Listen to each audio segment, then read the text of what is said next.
இன்னைக்கு நம்ம எத்தனை வருஷம் இந்த செய்தியை நம்ம கேட்டுக்கொண்டு இருக்கிறோம். நம்முடைய இறுதி இன்னும் கடினமாகத்தான் இருக்குது. பாவத்துக்குள்ளாக தான் வாழ்ந்து கொண்டு இருக்கிறோம். பாவத்திலிருந்து விடுதலை பெறுவதற்காகத்தான் மோசே அதிகமாய் 120 வருஷம் அதிகமாய் இஸ்ரவேல் ஜனங்களுக்காக உழைத்தார், கஷ்டப்பட்டார் என்று சொல்லி வேதம் சொல்லப்பட்டிருக்கிறது.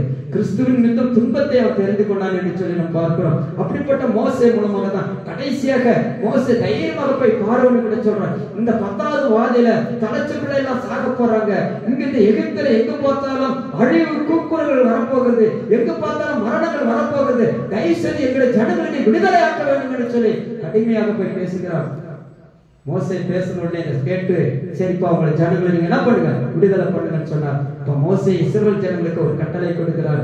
என்ன கட்டளைன்னு சொன்னார், இந்த ராத்திரியில ஒரு சங்கார தூதன் வருவான்.